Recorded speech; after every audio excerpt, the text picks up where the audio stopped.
coba tepuk semangat. Wow, wow. Wow, wow.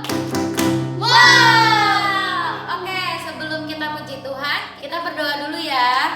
Ayo semuanya lipat tangannya, tutup matanya, kita mau berdoa.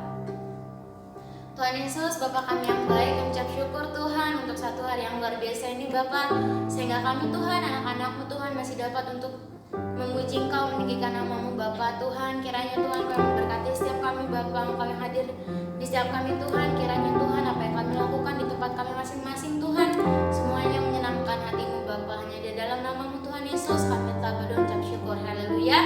Amin. Oke, sekarang kita mau puji Tuhan nih. Udah pasti siap kan?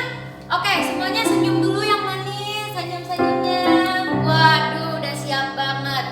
Oke, sekarang kita tinggal panggil musik.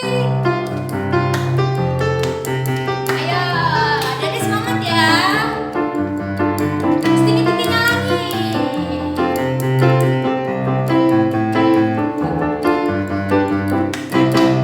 Setinggi-tingginya langit, lebih tinggi kasih Yesusku. Sedalam-dalam lautan, lebih dalam kasih Yesusku. Seindah-indah pelangi, lebih indah kasih Yesusku. Kasih Yesus, kasih Yesus, oh kasih Yesus, mengalahkan segalanya. Kasih Yesus, oh kasih Yesus, mengalahkan segalanya. Sekali lagi. Setinggi-tingginya langit, lebih tinggi kasih Yesusku. Sedalam-dalam lautan, lebih dalam kasih Yesusku. Seindah-indah pelangi, lebih indah kasih Yesusku. Kasih Yesus, oh kasih Yesus, mengalahkan segalanya. Kasih Yesus, oh kasih Yesus, mengalahkan segalanya. Kasih Yesus, kasih Yesus, oh kasih Yesus, mengalahkan segalanya. Kasih Yesus, oh kasih Yesus, mengalahkan segalanya. Aku anak raja, aku anak raja. Tujuh. Kau anak raja, kita semua anak raja. Aku anak raja, aku anak raja. Kau anak raja, kita semua anak. Haleluya, haleluya, puji Tuhan. Haleluya, puji Tuhan. Haleluya, puji Tuhan. Haleluya, haleluya, puji Tuhan. Haleluya, puji Tuhan. Haleluya, puji Tuhan. Haleluya. Sekali lagi. Aku anak raja, kau anak raja, kita semua anak raja. Aku anak raja, engkau anak raja, kita semua anak raja. Kaki kiri hentak-hentak, tangan dilambai-lambai, pinggul digoyang-goyang, putar badan. Kaki dihentak-hentak, tangan dilambai-lambai, pinggul digoyang-goyang, putar badan. Kaki dihentak-hentak, tangan dilambai-lambai, pinggul digoyang-goyang, putar badan. Kaki dihentak-hentak, tangan dilambai-lambai, pinggul digoyang-goyang, putar badan. Haleluya, puji Tuhan. Haleluya, puji Tuhan. Haleluya, puji Tuhan. Haleluya, haleluya, puji Tuhan. Haleluya, puji Tuhan. Haleluya, puji Tuhan. Haleluya. Yeay, kasih tepuk tangan. Oke adik-adik, semuanya udah puji Tuhan kan? Sekarang kita mau sembah Tuhan. Ayo semuanya adik-adik, adik-adik yang di sini, ada yang di rumah, semuanya kita siapkan hati kita. Kita mau sembah Tuhan. Kita mau bilang terima kasih Tuhan Yesus. Terima kasih Bapa yang baik. Haleluya Yesus. Haleluya. Mari adik-adik kita angkat pujian Bapa Engkau baik.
Terima kasih Tuhan Yesus, terima kasih Bapa yang baik, terpujilah namamu untuk kekal sampai selama-lamanya Bapa. Hanya di dalam namamu Tuhan kami telah berdoa ucap syukur. Haleluya. Amin.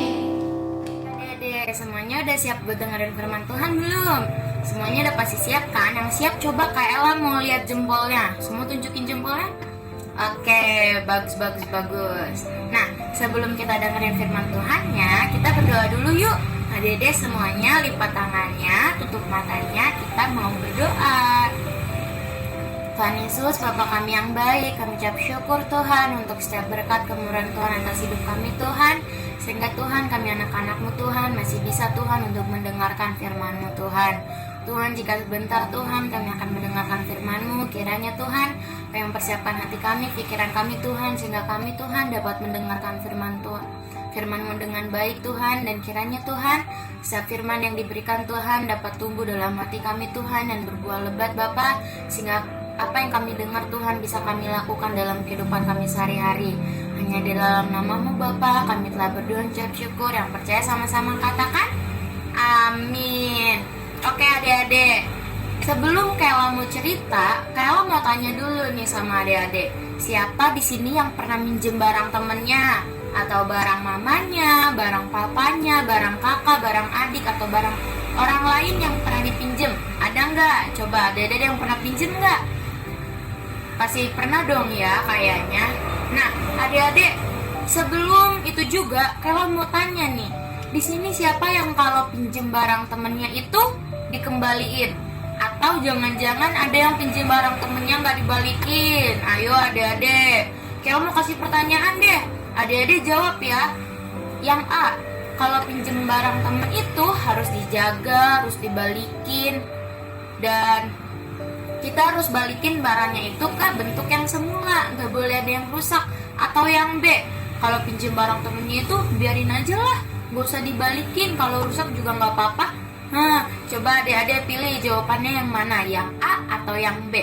Kalau adik-adik pilih jawaban A, angkat tangan kanannya. Yang pilih jawaban B, angkat tangan kirinya. Kayak Ella yakin sih adik-adik udah pasti tahu jawabannya, ya kan? Nah adik-adik, soal bertanggung jawab atas barang yang mereka pinjam ada di Alkitab juga loh ceritanya adik-adik. Ada di 2 Raja-Raja 6 ayat 1-7. Buat adik-adik yang mau baca, bacanya nanti ya setelah dengerin firmannya. Jadi sekarang Kayla mau ceritain nih gimana ceritanya. Jadi serombongan nabi yang biasa mengikuti Elisa mengeluhkan tempat tinggal mereka yang sekarang sudah terlalu sempit adik-adik. Jadi ini nih, pengikutnya Elisa ini mengeluh karena tempat tinggal mereka yang sekarang ini sudah sangat sempit untuk mereka. Jadi mereka mengusulkan kepada Elisa agar mereka masing-masing pergi ke Sungai Yordan dan mengambil satu balok kayu dari sana supaya mereka dapat membuat tempat tinggal bagi dirinya sendiri. Nah, Elisa menyetujui rencana itu adik-adik. Salah seorang dari mereka mendesak Elisa agar Elisa ikut serta dengan mereka. Akhirnya Elisa pun setuju dan akhirnya Elisa pun ikut bersama-sama dengan mereka pergi ke Sungai Yordan untuk menebang pohon yang ada di sana agar mereka mendapatkan balok-balok untuk apa adik-adik? Iya, untuk membangun tempat tinggal yang baru untuk mereka. Nah, tidak lama kemudian saat salah seorang nabi sedang menebang sebatang pohon, tiba-tiba mata kapaknya jatuh ke dalam air adik-adik. Nah, lalu nabi ini pun berteriak karena dia panik. Sebab mata kapak itu adalah barang milik orang lain. Jadi mata kapaknya itu adalah mata kapak yang dia pinjam ya adik-adik ke orang lain. Nah, buat adik-adik yang belum tahu mata kapak itu seperti apa, jadi mata kapak itu seperti ini adik-adik. Jadi mata kapak ini untuk menebang pohon, untuk membuat balok atau lain sebagainya adik-adik. Nah, jadi karena panik, jadi mereka berteriak-teriak nih. Lalu teriakannya ini didengar oleh Elisa adik-adik.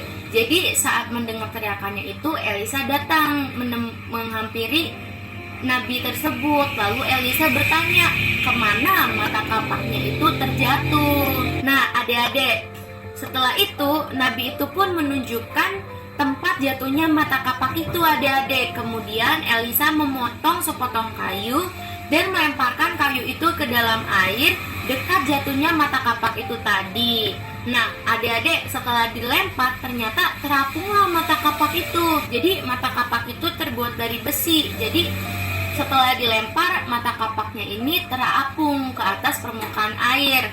Nah, setelah terapung, akhirnya si Elisa segera menyuruh nabi tadi untuk mengulurkan tangannya dan mengambil mata kapak itu.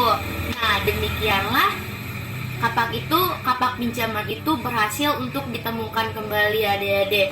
Jadi dari sini kita bisa belajar nih adik-adik, kalau barang yang kita pinjam itu harus kita pertanggungjawabkan. Kita gak boleh merusak, menghilangkan, atau tidak mengembalikan apa yang kita pinjam ya adik-adik. Jadi kita itu bukan harus bertanggung jawab atas barang kita sendiri, tapi atas barang orang lain yang kita pinjam adik-adik. Jadi kita semuanya harus belajar apa? Belajar bertanggung jawab. Nah adik-adik, Tuhan itu emang ahli untuk menemukan sesuatu yang hilang ya. Bahkan Tuhan Yesus itu berhasil mengembalikan manusia yang sudah hilang dan tersesat karena dosa adik-adik. Manusia yang terhilang jauh di hadapan Tuhan bisa ditemukan kembali lewat pengorbanan Tuhan Yesus. Pengorbanan Tuhan Yesus itu di mana adik-adik? Ada yang tahu nggak? Benar, pengorbanan Tuhan Yesus itu waktu Tuhan Yesus mati di kayu salib untuk menebus dosa kita semua adik-adik. Seharusnya manusia yang terhilang ini atau manusia yang berbuat dosa ini masuk ke dalam neraka adik-adik. Tetapi lewat pengorbanannya, lewat pengorbanan Tuhan Yesus, mereka yang percaya kepada Tuhan Yesus akan memperoleh hidup yang kekal adik-adik. Nah, jadi semuanya itu tergantung kita, tergantung Kak Ella, tergantung adik-adik, tergantung manusianya. Mereka ini mau percaya kepada Tuhan dan mengikuti Tuhan segenap hati mereka atau tidak adik-adik. Jadi adik-adik semuanya mau yang mana? Mau percaya kepada Tuhan dan mengikuti Tuhan segenap hati atau tidak? Atau mau, gak usah lah, aku gak usah ikut Tuhan, ayo. Siapa? Pasti nggak ada ya. Adik-adik pasti semuanya memilih untuk mengikuti Tuhan dan percaya kepada Tuhan dengan segenap hati kita adik-adik. Nah, begitu ceritanya adik-adik. Jadi dari cerita yang tadi kita bisa belajar apa? Yang pertama, kita belajar bertanggung jawab. Yang kedua, kita harus mengikut Tuhan dan percaya kepada Tuhan dengan segenap hati kita adik-adik. Jadi begitu cerita firmannya. Sekarang kita mau ayat hafalan dulu ya. Ayat hafalannya ada di Roma 14 ayat 12. Ada di mana adik-adik? Ada di Roma 14 ayat 12. Bunyinya, demikianlah setiap orang di antara kita akan memberi pertanggungan jawab tentang dirinya sendiri kepada Allah. Sekali lagi, Roma 14 ayat 12. Bunyinya, demikianlah setiap orang di antara kita akan memberi pertanggungan jawab tentang dirinya sendiri kepada Allah. Begitu adik-adik. Adik-adik hafalin ayat hafalannya ya. Jangan lupa dikirim ke grup, oke? Nah, sebelum kita mengakhiri sekolah minggu kita hari ini, yuk kita berdoa dulu. Adik-adik semuanya lipat tangannya, tutup matanya. Tuhan Yesus, Bapa kami yang baik, kami ucap syukur Tuhan untuk setiap berkat kemurahan Tuhan atas hidup kami Bapa. Terima kasih Tuhan jika tadi Tuhan kami telah mendengarkan sebagian daripada firman-Mu Bapa. Kiranya Tuhan, apa yang kami dengar Tuhan semuanya berasal daripada-Mu Bapa. Kiranya Tuhan semua yang kami telah dengar juga Tuhan dapat tumbuh Tuhan dalam hati kami Tuhan dan berbuah lebat Tuhan, sehingga Tuhan kami dapat mempraktikannya dalam kehidupan kami masing-masing Bapa. Tuhan, kami mau belajar Tuhan untuk bertanggung jawab Tuhan. Kami mau Tuhan bertanggung jawab atas apa yang ada dalam hidup kami Tuhan, atas apa Tuhan yang Kau berikan kepada kami Tuhan Yesus. Tuhan, kami juga Tuhan mau terus mengikuti Engkau Tuhan. Kami terus mau percaya kepada Engkau segenap hati kami Bapa. Kiranya Tuhan Engkau yang terus pimpin hidup kami Bapa. Hanya di dalam nama-Mu Bapa kami telah berdoa dan ucap syukur. Haleluya, amin. Gitu adik-adik. Selamat hari Minggu ya adik-adik. Tuhan Yesus memberkati. Dadah.